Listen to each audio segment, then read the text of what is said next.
nothing big happens in the issue. I mean, No, it's not that. Yeah, Metroplex doesn't show up and clobber Superion or anything like that. People don't need to worry about that. Yeah, Star Saber's definitely not in this issue. Wait, why are you trying to mess with my emotions? I mean, am I wrong? No.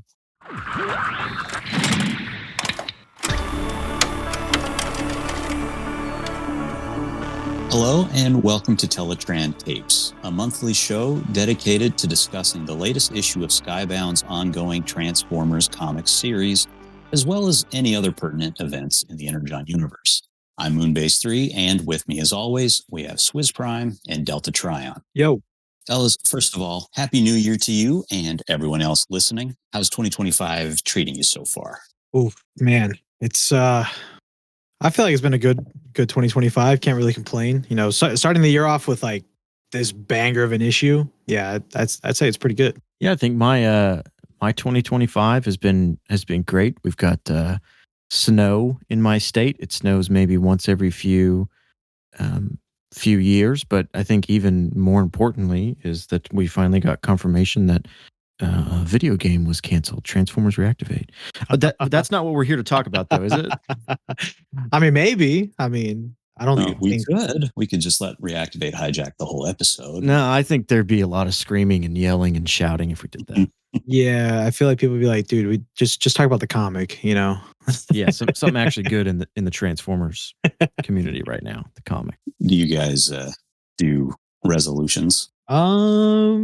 Yeah, like so a resolution of mine, I don't know, I just want to like be a lot more cleaner with what goes into my body for the big 2025. So I guess that's what I'm really doing. Mine is to read the comics I actually have on my shelf before buying new ones, and I've already failed, and that's why I don't normally make resolutions, because I know that I'm weak. Yeah. Yeah, I'm with you, Delta. I used to make New Year's resolutions, but then I was setting myself up for failure, and I realized that, and then I stopped. So that's why you can't like set them up. You just gotta like just do it, because like people just don't follow through with them, Yeah, very true. So anyway, let's go ahead and shift on over to the topic of today's episode, which is Transformers number 16 by Skybound. And we're recording this a day after the issue released, so hot off the presses, and reactions are still fresh. Word of warning before we get started, though, we will be going in depth as far as details of the issue and spoilers. So if you haven't read the issue and you don't want us to spoil it for you, you might want to come back to this after you've caught up. Anyway, the solicit text for the issue is pretty short and not really all that informative. So we're just going to skip right past it and dive into some first impressions. So I want to ask you guys, after reading Transformers 16 for the first time, what were your big reactions and takeaways, or any first thoughts that you had about the issue as a whole before we really start digging into it piece by piece? For me, it is probably, and I don't know exactly where I would place it, but it is probably within my top 3 of the Skybound Transformers comics so far. And I would say perhaps that it is within the top 7 of Transformers comics overall, maybe the top 10, somewhere in there. But I think this is a banger of an issue. It's and I think we mentioned that last issue was a little quiet because it obviously was setting some things up, and I think this really just kind of blasts in and says, "Watch this." So I don't think this is top 3 for me, surprisingly. How dare you? But yeah, I would say it's top 5, like, at the end, maybe number 5. It just sets up a lot. Like last issue, 100% agree that it was setting up a lot for the future of the story, and this one just builds off of that. So, I mean, I feel like the last 2 issues for this volume is just going to be really, really like explosive. I don't know. That's all I can really say. Yeah, no, totally. I'm right there with you guys. Like, this one was definitely a highlight. And you both mentioned Transformers number 15. And I think for me, what sets this one apart from the previous issue is that there are just so many great moments, character moments, plot moments. And it's not that we didn't have them before, but these just feel a lot more significant. Like, Blue Streak killing Ramjet and then stealing his Energon in the last issue. Like, that was really cool and all. I loved that moment. But you look at some of the stuff that's in here, and this stuff is going to play into future payoffs, I think, a lot more than just kind of some of the one-off stuff that we've seen in the past. And it just feels like page after page, we're setting up like so much stuff for later down the line. 100%. Yeah, it feels like this is the beginning of, kind of the end of this story arc. This is the road to that issue 24, which at least to my knowledge is going to be that big, huge, kind of not finale to the series, but finale to this storyline. Yep. Definitely. So I guess let's just dive right in and start talking about some of the specifics. The issue opens in a surprising way, I thought. I was not expecting to start immediately right back on Cybertron. And so I definitely would like to know what you guys thought of this sequence, because for me, in issue 15, when Cliffjumper and Elita 1 were reunited, it was kind of a tense moment, I thought. Just, with everything that had gone down in issue 12, it's like, oh, I don't know how these characters are going to interact, how these almost two different worlds almost are going to get along. But I feel like things seem to be going a little bit smoothly. They seem to be treating Cliffjumper well. I mean, they're even kind of taking the little guy out for a field trip to the place where his clan was murdered. Is going to like a literal graveyard. Yeah, rephrasing the day trip thing. But you know what I mean? Like, they're not, like, I was expecting more hostility, but they seem to be giving Cliffjumper a lot more leeway and kind of willing to follow him down his little quest here. And aside from kind of just giving us some insight into this traumatic moment for Cliffjumper, it also is setting up something in terms of his clan, because we see that Cliffjumper recover a spark canister with fragments of sparks from members of his clan. So I guess, I'll just, throw that over to you guys. What did you think about this whole sequence, like the dynamic that's at play here between Elita 1, Blue Streak, and Cliffjumper, and then the addition of the sparks? Well, I just, would like to take my Elita 1 victory lap here because, I think a lot of people were expecting as well. Like, oh, you're with Optimus, you scum. I don't want to work with you. But no, it seems like, whatever happened from then to now, they're all just, willing to work with, Cliffjumper. And I think Blue Streak has a, huge part into that, because it seems like, they're kind of buddy with, Cliffjumper and Blue Streak. So I'm not really surprised there, because, Elita isn't this, evil tyrant person. She is an Autobot at the end of the day. But yeah, I don't know. I think the whole concept and idea of going to like literally a graveyard to pick up a spark canister, it's very bleak.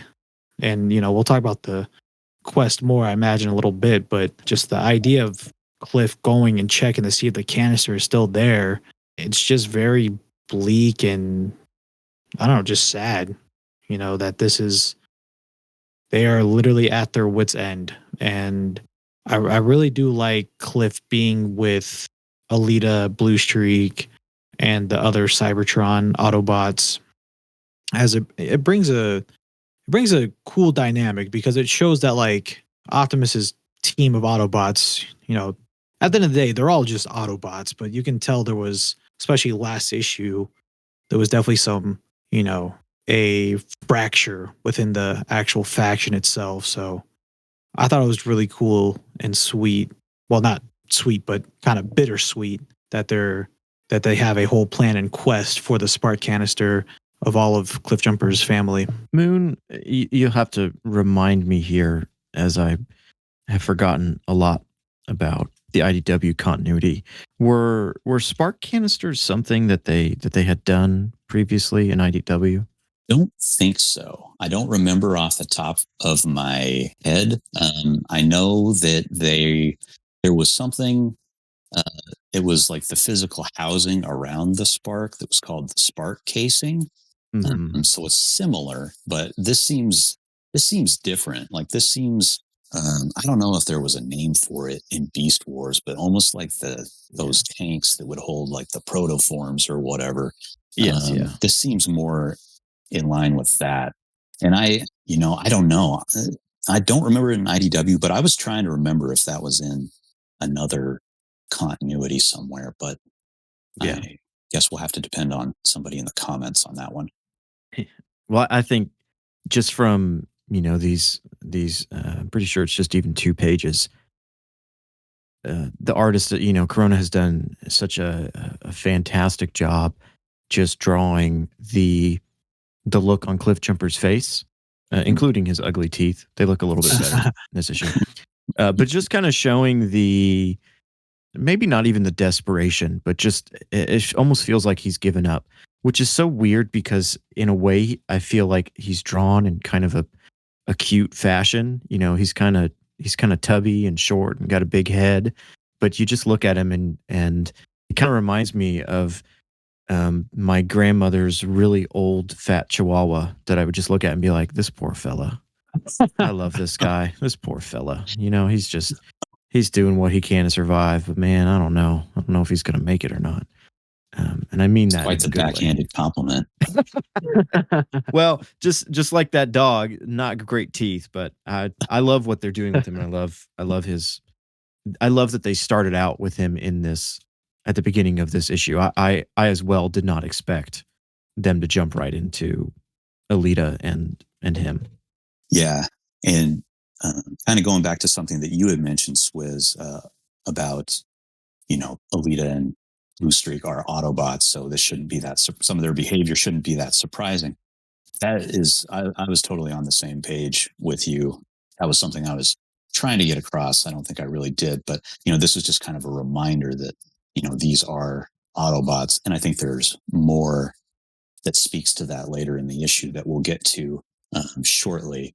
But Delta, I have to say, I never really thought about Cliffjumper in those terms. I don't know if I ever will not be able to now. So you're welcome. Burns thank into you my for head that. now. Just think of his teeth. Right. Yeah. So let's just go ahead and move past that and see if we can forget about the Chihuahua comparison for a bit. So we move on to the section, kind of the main event of this issue, if you will. Kind of the main event. And I wanted to talk to you guys about that a little bit. So we cut back to Earth, pretty much right where we left off with issue 15 with the Autobots and the Decepticons. And the Constructicons form Devastator. And then we get this really awesome double splash of Bruticus just decking Devastator. And it's probably one of the few times where the standard edition cover is actually indicative of what is actually in the issue. Oh, yeah. It's kind of funny. Like you get this great, really amped up double splash page. But then the fight between Devastator and Bruticus kind of just fades into the background a little bit. It's just kind of like this background element. What did you guys think about that? Did you guys want like more from that? Because I know obviously there's only so much space and there's a lot of stuff to get through. But I was really pumped up for the fight between these two combiners. I found myself more interested in some of these smaller dramas that were playing out while that big fight was just kind of happening on the margins. Yes. I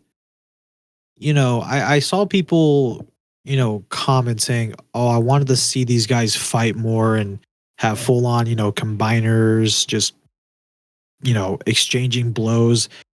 And at first I was kind of like, yeah, but like what they give us here, I feel like it's fine. Like I feel like what they give us here is just enough to show like how crazy all of what's happening. Like it just, you got Bruticus versus Devastator. By the way, I'm just gonna say this. Was anyone here, rooting for Devastator? Because I wasn't. I was Team Bruticus. Team Bruticus here as well. Yep, Bruticus all the way. So, yeah, I think what we were given was just enough. One more page would have been cool, but the fact that they gave us like this one page of just Bruticus just going right, in the upper chest kind of head area on Devastator, and you just got Starscream down below, just like kill, kill, kill. I mean, it's really nice. I have no complaints. Would have been cool for one more, but I'm not gonna complain for what we got. I think for me, I can understand if people are a little upset that they wanted more, but for me, I think I wouldn't say the lack of, but the constraint of seeing these combiners fighting really helped me with the scale. I mean, they're all Transformers, they're all pretty big, and so I think sometimes it's hard to keep in mind that Optimus can feel small compared to something, because compared to us, he's huge. Yeah. And so I think having it kind of in the background and just pop up here and there and see our heroes who are huge be tiny on the page, I think that is kind of what helped me, and not seeing too much of it, because I think it would be kind of an overload of size. So for me, it was really helpful to be like, oh man, that Optimus and the Autobots, they're in trouble. They have nothing to fight against this. This is not good for them, even though the battle's not really about them, as we saw as well in the last issue. Yeah, totally. I think that's really well put. And, a great example of that is when Soundwave is locking horns with Starscream, and you can see in the background the brawl leg of Bruticus. Mm-hmm. And then, I don't even know. It's just a green and purple part of Devastator. I don't know which one of the Constructicons. Yeah, one yeah. of them. Yeah. But you can just kind of see like the massive, like they're just kind of there in the background. So yeah, I do think that is kind of cool. It's sprinkled in just enough to really be a lot of fun, I think. And speaking of fun, we got to talk about, or at least mention, I don't know that there's a ton to talk about here, but just the next page where Astrotrain assumes his train mode and just yes rams into Soundwave, and there's this choo-choo sound effect. Absolute peak. This series has had amazing sound effects, and something that I like about them is that, this can be a heavy comic at times. It can be kind of dark. It can be violent. It can be sad. It can be, emotionally moving. That opening sequence with Cliffjumper was pretty heavy stuff. But then you occasionally get these off-the-wall action sequences, and they're punctuated with these sound effects. Some of them are just pretty silly. Like I'm thinking of like the heavy metal one where Long Haul crashes into Optimus. But I think the choo-choo one takes the cake for sure. I think they've done such a fantastic job also, and they've done this throughout the series, visually representing, I think, what the viewer can imagine it sounds like. We have these panels of Soundwave and Starscream battling, and there's these text bubbles, and there's these explosions behind them, and then we get that panel that's just a white background with Soundwave turning around. And at least in my head, when I read that, I read the two previous panels as, there's music playing, there's all these sound effects, and then the sound just completely cuts out, and Soundwave goes, what?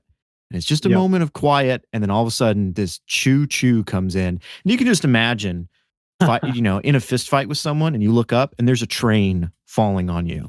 You'd probably be like, that's it. I'm gone. I'm out. I just love the way they use that negative space to kind of catch your eye, like, oh, what's going to happen? It's a train. It's a train that's going to kill you. Yeah, it's good stuff. There's a lot of negative space that is used really well in this series and in this issue in particular. There's another one that I'm sure we'll talk about at some point. But another big moment in this issue, I know it's one that a lot of people, including myself, have been waiting on, is when Thundercracker finally learns what happened to Skywarp. And what do you guys think about how all of this came out? Because, I mean, we kind of knew that it was coming because of the cover for issue 17, I believe, is the standard cover is Thundercracker seeing Skywarp kind of merged into Teletran. So I kind of, I didn't really know how exactly he might learn the truth, but I guess this isn't how I was expecting it to be, but I am not surprised, if that makes sense. So yeah, it basically unfolds during the fight with Thundercracker and Starscream. So yeah, I don't know. What did you guys think about the fight in general? And there's the ongoing thing with the remote control and just what they're doing with Thundercracker here.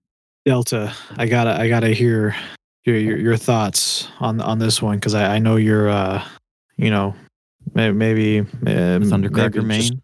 Just little leak to the public. You might be making a Thundercracker video, so I won't take up too much time here because I want to hear your thoughts on this part. But I think this whole moment was executed great. I wasn't expecting Starscream to just drop the truth bomb, but that's pretty like on brand for the character, for Starscream to just, hey, why'd you betray me? Oh, okay, you betrayed me. You think Soundwave's better? Well, guess what? We both tore apart, your precious Skywarp. So he's no better than me. So yeah, I thought it was executed great.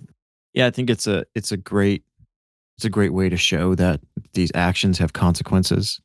I think when we first saw Soundwave rip apart Skywarp, I think some people were like, wait, he's just going to do that and get away with it? Nobody's going to mention anything? And so I think it's great to kind of see this come full circle. We already know that Thundercracker is kind of having an identity crisis with the Decepticons because it's not really a part of their way or their belief system, I guess you would say. And so to see him finally make that decision, that this isn't working out is fantastic. And I think it also works great, kind of juxtaposed against that moment where he grabs Starscream's controller. And again, it's just such an amazing job done with the art that Starscream is ready to blast him, and then it's just that close-up of Starscream, and his face is hilarious. Give that back. And Thundercracker doesn't even say anything. The close-up of his eyes, because he doesn't need to say anything, because he's in control. It's like, what are you going to say? Starscream, what are you going to say to me? To nothing. You can say nothing to change my mind. It's almost like Starscream thought revealing the truth would give him the upper hand. But he just kind of, he just played his cards and he had nothing. And now Thundercracker's like, well, I don't need anybody. So see you later. And I think it's a hilarious moment for Starscream, but it's such a empowering moment for Thundercracker that at least as the reader, I felt Thundercracker now finally has maybe a purpose or some agency to his own story. Now he's in control of who he will be. 100%. Yeah, totally.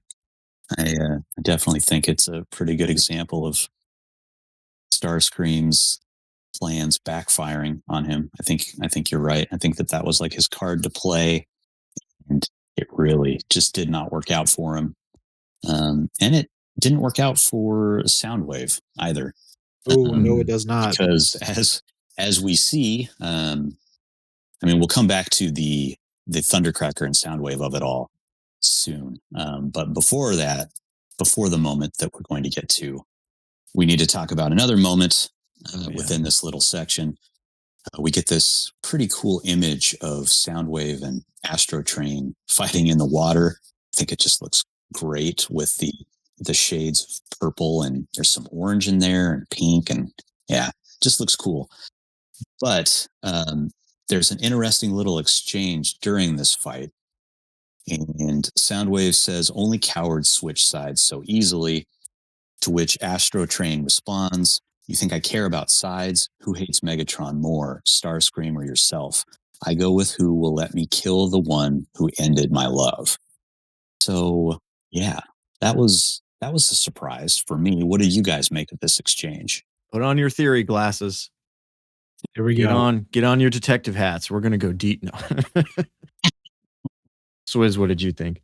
So I actually, this is a bad me moment. I did not pick up on this at all when I like read it. I did not see the part where he said ended my love. I just saw, him say, oh, I think about, you think I care about sides, who hates Megatron more, Starscream or Soundwave. And, because Astro Train is very interesting in this story because he comes across as just this bruiser, but like now with this truth bomb, it's like back to back truth bombs. Starscream dropping the Skywarp thing, and then Astro Train saying there's a whole reason behind, the reason why he was locked in the Nemesis and why he's the way he is because Megatron did something to Astro Train, loved. So bad on me. I literally just thought, I was like, oh, I'm just gonna beat you up because you're a Megatron sympathizer or whatever. So yeah, I don't know. I saw people say it's Blitzwing.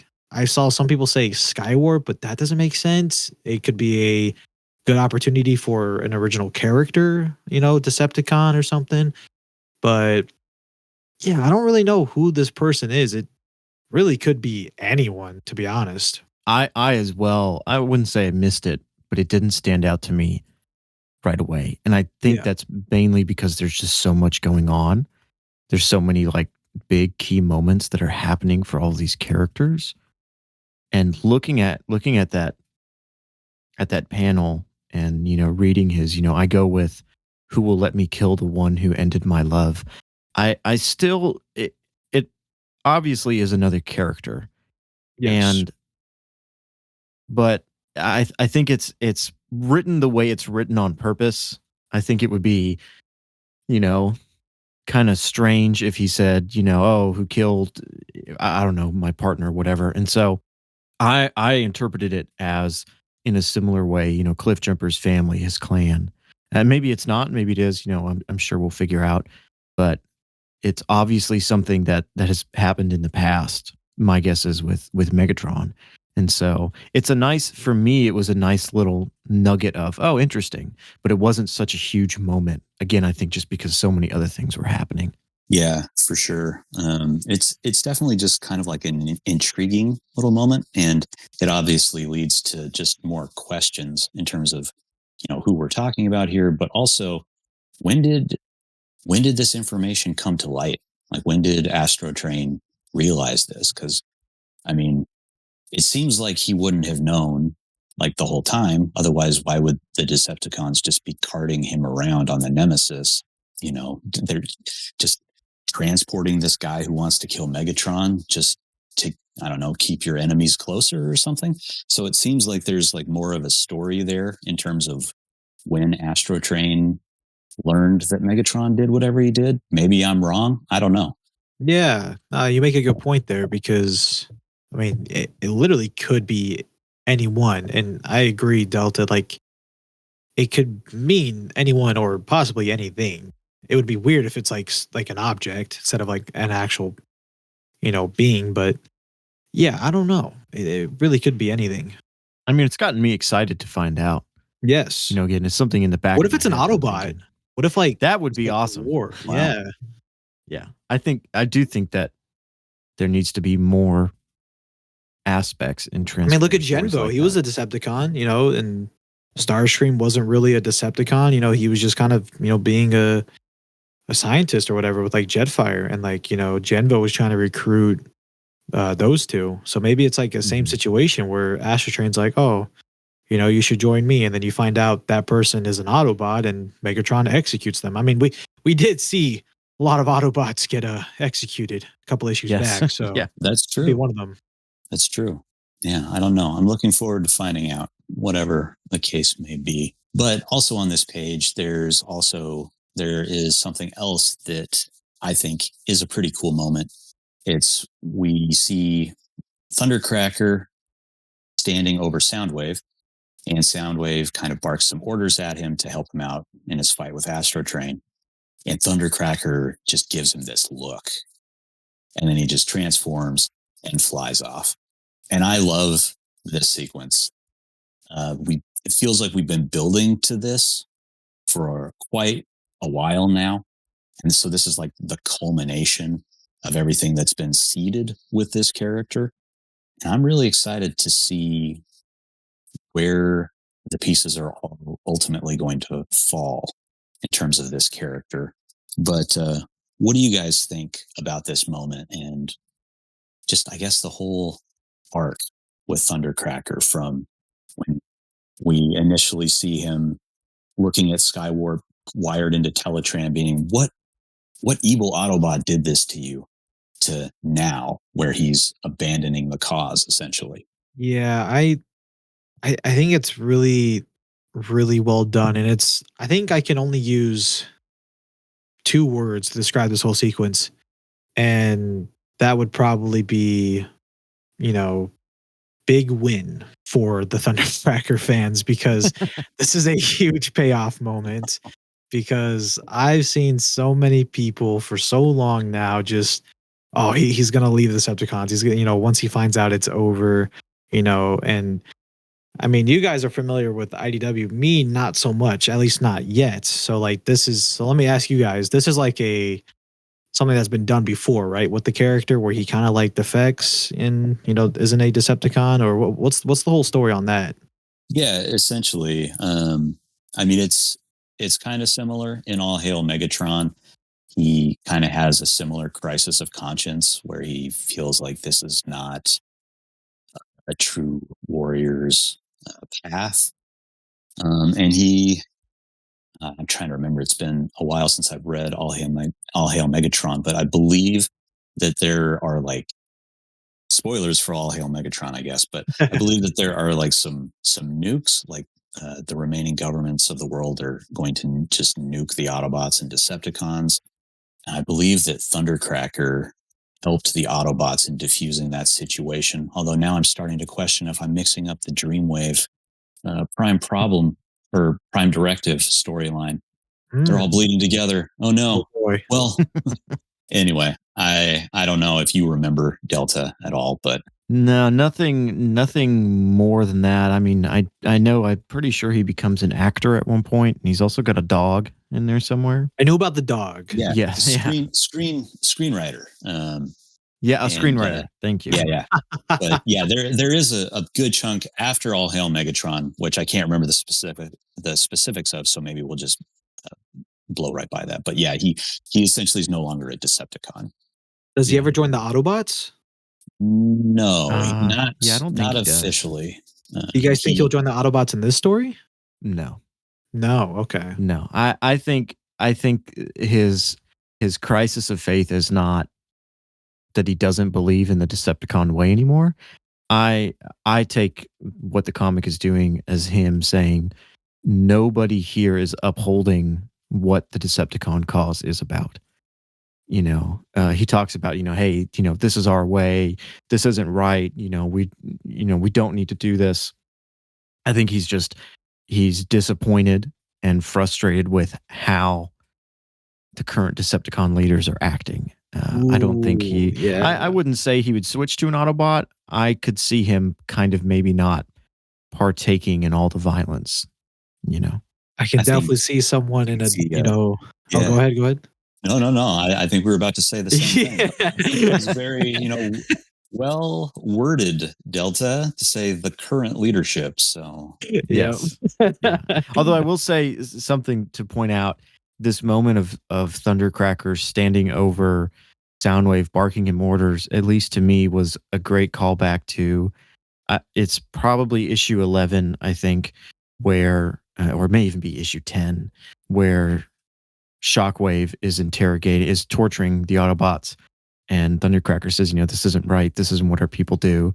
And Soundwave basically lays down the law, and he's like, "Hey, you answer to me. You don't speak up unless I tell you to." And Thundercracker doesn't say anything. And so, in a callback, at least for me, here's Soundwave yet again speaking up. "Hey, remember, you do what I say." And yet again, Thundercracker doesn't answer, but it's not out of fear. It's out of I don't answer to you. I don't need you. And at least I can imagine Soundwave being like, "Uh-oh, I'm in big trouble. I pushed this guy too far." Before we move to the next page, I'm probably going to ruin this moment for people when I point this out because I've been just staring at this image. If you look at the part, mouth plate, no, okay. but I do see that. Yeah. So if you look at the part where he says Thundercracker quickly, and you see Thundercracker on top, he looks like he's wearing a diaper. It kind of does. Yeah. He does. He kind of looks like that really too when he's got sound or Starscream's controller. Yep. It's kind of smoothed out like he's wearing a diaper. Well, I loved this moment, but now I hate it. So yeah, I guess we figured out the name for this episode. Last episode was about Cliffjumper's teeth, and this one is about Thundercracker's diaper. Yeah, he's big. Hey, he's a big kid now. He pulled his diaper up, and he's making his own decisions. Speaking of making your own decisions, that's a pretty good segue into the next part of the comic, where we finally get the Autobots jumping back in, and Optimus tries to appeal to the better nature of the Decepticons, I guess, and tries to get them to understand that if they destroy the dam, that human lives could be in jeopardy. Obviously, the Decepticons don't care. But then we see Optimus start to lose control again. He has another one of those visions where we see what appears to be one of Sparky's memories of Spike walking, only it's one of the distorted, kind of grotesque images that we've been seeing with a bunch of wires. Almost looks like the kid has like a collar on him. But anyway, long story short, Optimus Prime gets the purple eyes again, and he ends up doing the thing that he was trying to prevent, which is destroying the dam using Megatron's fusion cannon, which leads to just all hell breaking loose, basically. And everybody is in danger of being washed away in the rushing water, including two humans that had been watching the fight between the combiners. And they're so far away, Optimus Prime can't possibly get to them in time. But fortunately, somebody is lurking in the shadows, and that somebody is none other than Trailbreaker, who shows up at just the right time in just the right location and pops up a force field. So yeah, I mean, I think it's pretty safe to say that Johnson was trolling us last issue. Yes, he was. I'm so happy. We were wrong. Hey, we'll say this right here. We were happily wrong. Yeah, exactly. Thank you for not to be wrong. Bringing in another character just to kill him off. Very happy. And he looks awesome. He's done so well. Yeah, I think this is probably the best Trailbreaker has ever looked, and especially if you look at the way he used to look in the cartoon. He's got just this infectious smile on his face in the three kind of major drawings of him here. He's just like, the world is falling apart and there's this huge flood coming, and he's like, "Hey, sorry I'm late." And you're like, what? This dude's just, and the force field is done so awesome. It's such a cool moment. Yeah, I agree. The smile, it kind of reminds me of the Corona cover. I don't remember the issue number, but it is Beachcomber is on the cover, and he's kind of like skipping along in nature, and he's just got that big dopey grin on his face. Yeah, I think this is great. Like, pulling in someone like Trailbreaker, like that's perfect. I mean, his ability alone will help the Autobots a lot, but I really love the part where when he has the force field up, because Trailbreaker has like the gun hand on his left hand, you see him transform it into like a hand to the kids, as if he's like, trying to be more friendly to the little kids, saying like, I'm not here to hurt you.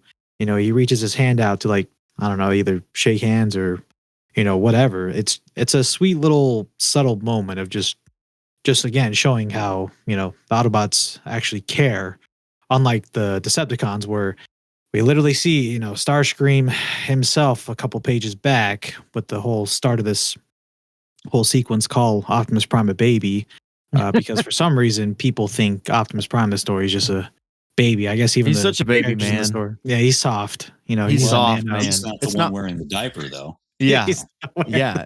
It's not like Not he's yet. lost his entire family. Man, what a baby. Yeah, okay. So here's what's interesting, and I'm gonna send this right now in the chat for you two to look at. So when Optimus starts to go into his like berserker rage, it kind of looks similar to back in issue 14 when we first saw Starscream and Megatron, and Megatron, transform into the gun mode and made Starscream execute those Autobots. It has that same effect on Optimus. So it's very similar. The theory, the Megatron theory is not dead. How the arms just messing with Optimus's head, because we talked about it last time. Like, it could very well be the Matrix with Sparky, but Warren Johnson could just pull the rug, be like, oh nope, it's actually Megatron's arm. So I thought that was kind of cool, how you could literally see like, okay, the little background effect of Optimus snapping is very similar to Starscream. And I really do just love, though, when like Optimus just goes into this, rage mode. That bottom picture, like the bottom panel with like Jazz trying to like, calm him down, and you just see the eyes like glow. Like, holy moly, Corona and Stern are a crazy 1-2 punch combo in this story, because wow, they made that panel look very beautiful. And the next, page of just letting the fusion cannon rip and Optimus completely missing. I mean, maybe he was trying to aim for the dam, in that moment, but yeah, he's I wouldn't say he's soft or a baby. He's just a hot mess. He needs that arm. Like, and honestly, at this point, it's like the symbiote for Spider-Man. He needs to take the arm off. He needs to take the suit off. It's just it's time to be done. Yeah, that's a good point. I hadn't considered that maybe he wasn't trying to hit the dam. But yeah, I agree. I definitely think the Megatron arm theory is not dead. I do think maybe we're looking at a mix. That's kind of where I'm at. Yeah. A mix of Sparky being in the Matrix and Megatron's arm. Yeah, I definitely think it's kind of a mixture. The visions of this child, and my guess, are coming from Sparky's memories, and yet Megatron's arm is kind of corrupting these memories and melding the two together and making them much worse than they are. Something I do have to bring up, and I'm sure we could argue about this a lot, and so we need to contain ourselves. Did you guys have you been seeing Soundwave's chest emblem being drawn as red in this issue? Because I know it's drawn as purple. Okay, not that big of a deal. I just wanted to make sure I was not crazy. There's a couple of coloring errors this issue, but I'm gonna give Sarah Stern a pass, because the coloring is just very well done this issue. But yeah, there's a couple of errors. Like there's I think a couple of pages back with Thundercracker holding the remote control device. It's colored to be Starscream's hand and not Thundercracker. I mean, the little Optimus Prime like vision with the Sparky, the hand looks more like Megatron's hand, like the gray arm. Maybe that's because it's like the fusion cannon arm. Is that an error though? It could be. Yeah, that's what I'm saying. That's one of the. It could be an error, could not. But yeah, I mean, same page with Optimus. With the vision, you see Soundwave with the blue faceplate. I mean, so horrible, worst Transformers comic ever, guys. Right. Wrap it up. Teletraan Tapes over. Absolutely horrible. It's not like this is the greatest thing that we've ever read. Okay, I just wanted to make sure. I didn't know if that was just me or not. And it's not that big of a deal, at least in my mind. Not. Yeah, I get it. Things like that happen, especially when the trade-off is, okay, that's going to be miscolored once or twice. is, the trade-off is getting that fantastic, once again, negative kind of white blank page space of Optimus on the ground looking at his hands, just being like, Oof, I'm yeah. out. I can't. He's at the end of his rope, man. He's done Chaos. for. Yep. Combiner chaos. Yep. All right. So we better get a move on here. So moving back to the Cybertron stuff, we go back to the Autobot compound, and we get another moment, a couple of moments here actually that I feel like are more, they kind of soften some of the negative perceptions, I would say, of some of these Cybertron based Autobots and Alita. We see Alita, exchanging some kind words, some compassionate words with Warpath. We get this really cool image of Alita standing in front of the well of sparks, which is introduced as the quest for this group of Autobots. I was definitely curious what these guys were going to be doing once we saw that we were going to be staying with these guys. So it seems like Cliffjumper is going to be going on a quest to restore his friends or friend. It kind of seems like they're going to turn the remaining sparks into one Autobot.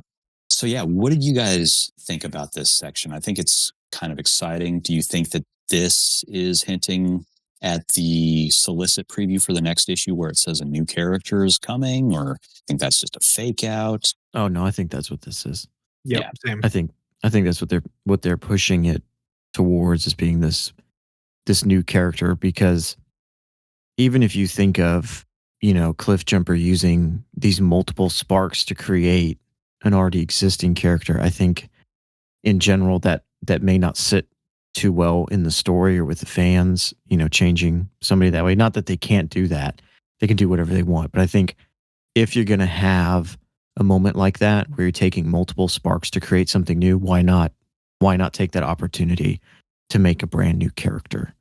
I think what's also really important about that whole scene is that all those people out there who hate Alita, look, turns out she's not a horrible person. She cares about Warpath. That's on you, Alita haters. Swizz, fight him. Yeah. Fight him for me, Swizz. Take it over. Okay, so we talked about it at the beginning, and yeah, you guys, not you guys, because we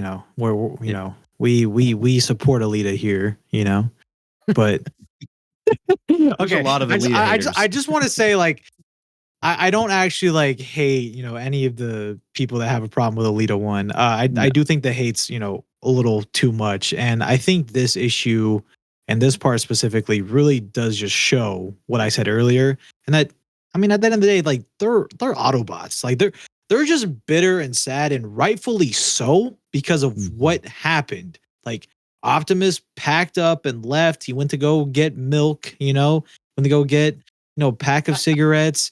It is what it is. It sucks. But like, Alita is managing with, her Autobots, and I love the part with Warpath. It's fantastic. I love what she says, because she does care. And with me saying like how she views, the Autobots in the war, I still agree with what I said. Like, to her, the needs of the few outweigh the needs of the many, because there's just not a lot of many Autobots, and that's made abundantly clear. And it's very vague too, because they say how the communications has been down because of the Decepticon, so they don't know if there's any other Autobot resistance teams out there. So where they're currently at, that's all there remains. And we see in the background, we see some interesting looking Autobots. I thought it was Sunstreaker at first with the guy on the far right, but was not. So I was very sad about that. But I don't know, man. Like, to me, it really just hammers in how Alita looks at the war, and how, yeah, I mean, I would be bitter too, man. Like, I would be sad. I would be sad with how everything has happened. Like, Blue Streak literally calls her out, and not in a bad way, but just says, we know you don't have any hope. And yeah, most of us don't have any hope either. But, if we go on this Cliffjumper quest, maybe that could ignite that fire inside us once again. I think it's great. I think this whole part is great and needed because to the Autobots on Earth, they're dealing with their own conflict, and they just woke up. By the way, that's a good question. How long do you guys think like this has all been going on, like timeline wise, like the story for the Autobots on Earth? Do you guys think it's like a couple months, a couple weeks? I mean, I don't know, man. Like, what's do we know like the Since official? they woke up? Yes, like what's been like the official timeline? Like, do we know? No, I mean, it's been kind of a contentious issue that I've seen in some of the comments on my videos. But all I'll say is it gets more complicated, maybe even to the point of being you cannot solve it with the timeline that is in Duke, specifically the Duke miniseries. Okay. So I think that we're seeing a story unfolding over several months. Yeah, I think that's fair. It seems pretty rapid fire, but I think that there's more downtime than it seems like there is. But that's just me. That's just the way that I'm reading it. Yeah, I mean that makes sense because to what I'm saying, like the Autobots on Earth, this has been like a couple months. Meanwhile, the Autobots on Cybertron are like struggling. The Autobots on Earth were like out cold for years and years and years, and you got like Alita's group just like we're tired. We're tired, boss. Like it's just, dude, it sucks. But I do like though, because I don't want to yap too much. I want Delta to speak on this as well. I do like though how like there is just kind of the no hard feelings type thing here. Although like Alita's comment at the end is kind of weird to ask Cliffjumper like, "Oh, you want to go back to Optimus?" But yeah, no, I think this issue does a great job fleshing out Alita's character more because people just hated her, and they still do. So I mean, yeah, it is what it is. Yeah, it'll be. I'm curious if this will make her more sympathetic. Yep. Well, I love the shot of her standing there thinking about the well of sparks. I think it was So good. a great idea to draw it that way. All the Autobots and Decepticons we've seen are for the most part pretty squared off. It's not that there's no curved angles to anything, but we've seen a lot of wires. We see, like when Starscream is dismantled by Soundwave earlier in the series, there's all these wires, and it's like underneath their shell. Maybe they're not organic, but maybe a little squishy in their own. And then so to see this depiction of the well of sparks being just all of these colorful wires just like bundled up together is really cool. It's so colorful. Yes, I am a little worried when it comes to the creation of a new Autobot. I have no problem with that concept. I will say something that irked me a little bit about IDW is that when it came to the lore behind how a new Cybertronian is birthed or created, for me, it became so complicated. There were so many like caveats and this, but then there's also this, but then this can happen. And I like a lot of lore and a lot of information, but I also like the fact that sometimes Daniel Warren Johnson is like, this is how it works. There you go. And so I'm hoping that we don't get too far into the weeds of, Cybertronians are technically forged this way, but then there's hot spots on Cybertron where you get the 0.1%. Yeah. Maybe I'm complaining too much, but I hope it's just a little simple. Yes. Yeah. Right. Yeah. They're born cold spark. It's like, okay, how about we just make a new Autobot? I'm good with that. I'm totally fine with that. I think that's what he's going to do. Like, I think this is drawing from the cartoon, like more than anything. Mm-hmm. And like that one was just like, here's some aerial bots. Yeah. Yeah. And I really appreciate that. I really appreciate that about his writing, that not everything has to have a super complicated answer. It's nice to have, again, all that lore, but I appreciate his dedication to Generation 1 of being like, hey, this is the way things work because I say it's the way things work and because they're Transformers. And I'm totally fine with that. Like, where did Alita get pink grenades? You know what? They're just pink because did she spray paint them? Did they? Yeah, because she's pink, and I'm totally fine with that. That's cool. I'll take it. How dare she has pink grenades? God, what's wrong How with dare this she character? exist, right? Certified Alita hater over here. I'm joking. Moving on from the Cybertron stuff, we go back to Earth and we get one page with the Ultra Magnus search party consisting of Harley, Spike, Beachcomber, and RC. And I don't have a ton to say about this page. I'm excited to see where this is going to go. I can't wait to get to the payoff for it. I will say that the last panel on the page, I think, is just gorgeous. It's just one of those Rona pieces that it's like, can I just hang that on my wall? Can we just remove the text and hang it on my wall with the vehicles just peeling down the road there on the coast and the sun setting?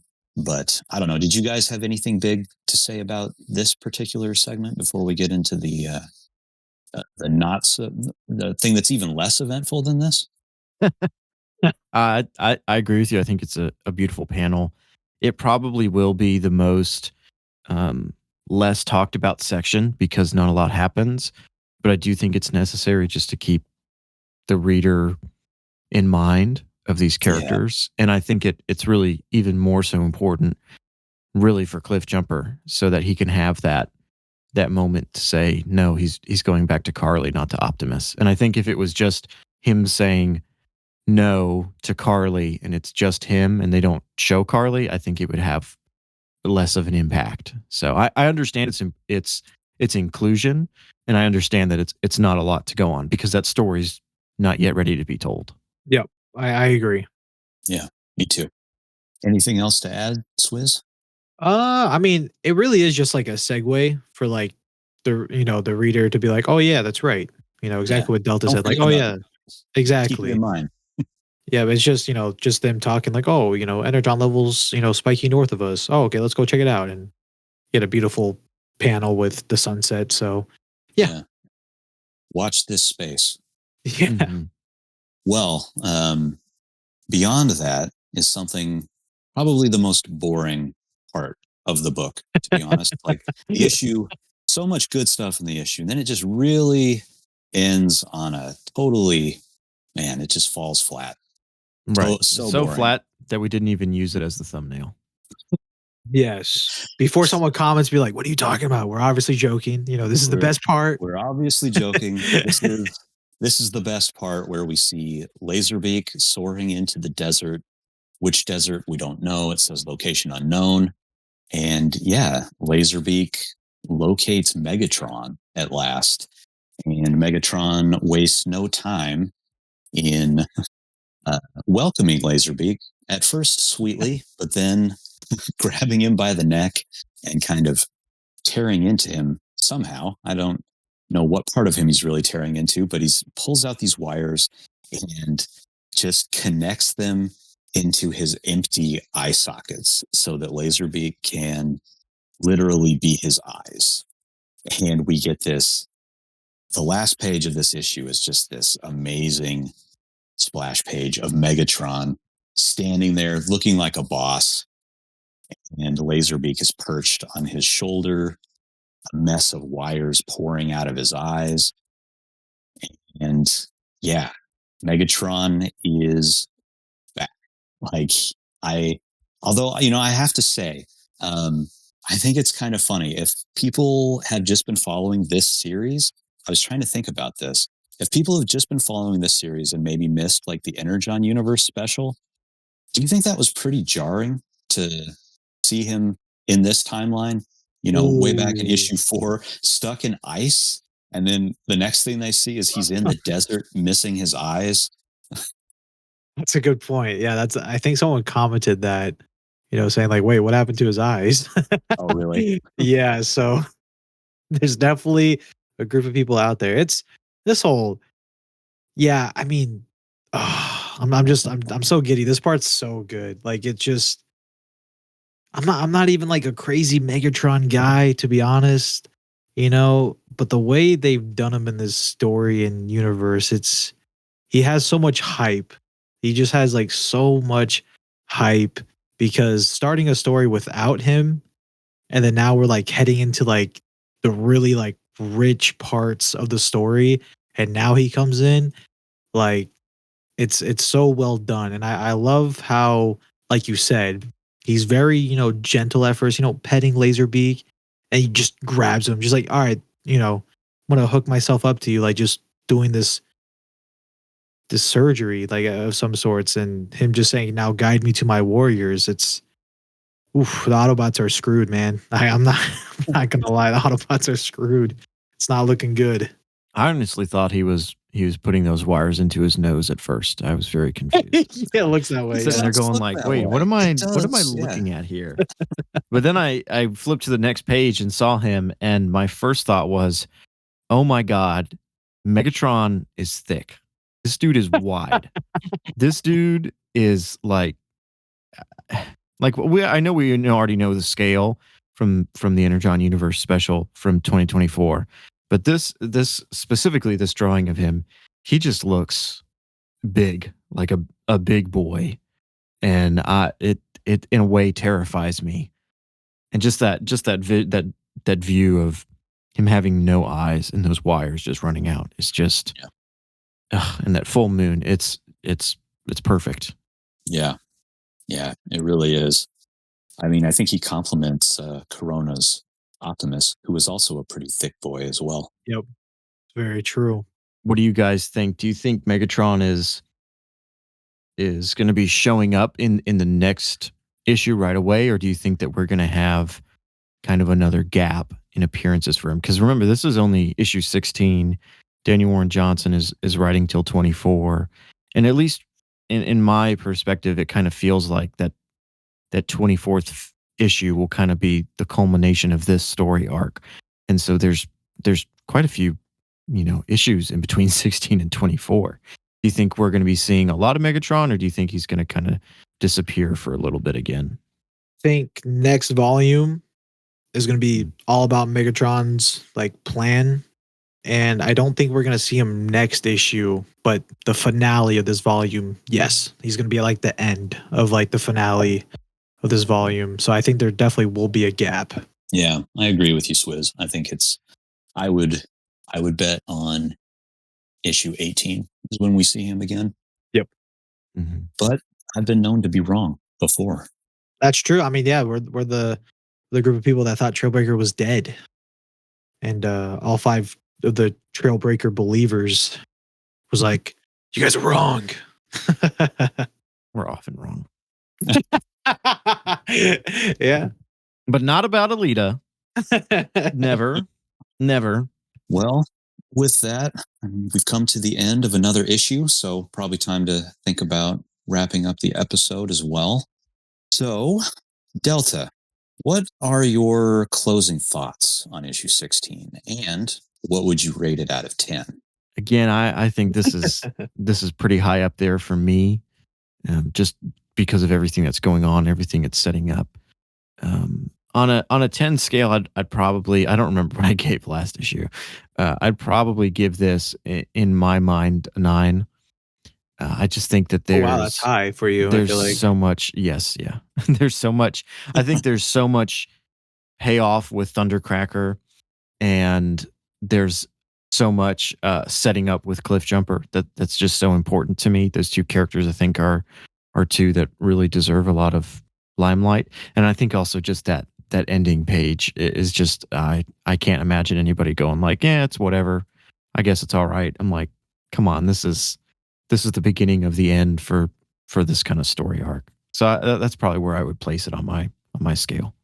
Nice. How about you, Swizz? Okay, so top 5 for me for sure. I don't think it cracks into the top 3, but I think I will also give this a 9 out of 10. All I will have to say and describe this issue to people, Megatron's going to put the belt to ass to the Decepticons, and I can't wait. Yes. I can't wait to see it. It's going to be so magical. I cannot wait. This issue had a huge payoff to everyone reading all the other 15 issues, the special, everything. It's all slowly coming together, and it's a work of art. It's very good. So yeah, 9 out of 10 easily. It's funny. I was thinking about it earlier. Like, what would I what would I rate this? And I was like, you know what? I feel more positively about it than I do the last issue. So I think I'm going to go with a 9 because I gave the last one an 8. But now I just feel like I'm copying you guys. So Poser. you know what? Screw it. I'm going to give it a 10. I'm giving it a 10 out of 10. Whoa. Whoa. And I'm doing it because I think that there is just so much packed into this issue. Like there is not a wasted page in here. I don't think.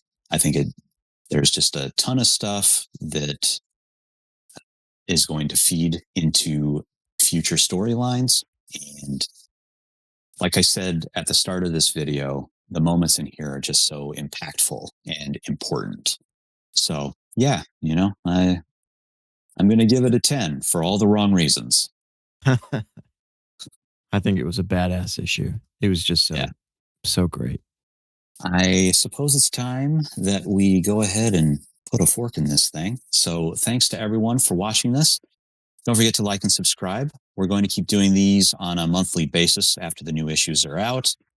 Leave us a comment about what you liked, what you didn't like, things you think we missed, things you think we were totally wrong on. We're usually pretty open to differing points of view, unless it has to do with Alita. But True. It's true. No, we're just kidding. Whatever you want to. Yeah, we'll argue about anything. Yeah, we'll argue about anything. Yeah, we're Transformers fans, of course we will. Yeah, of course. That's what we do, man. Yeah. What else can we do? Wait for Transformers reactivate? Oh, wait. Sorry. I'm sorry, guys. Ouch. Too soon. I'm gonna have to, I won't be on the show anymore. I'm sorry, guys. This will be Delta Trion's last episode, unfortunately. The door's right there, Delta. Just get out. I'm walking out. See you guys later. Yep.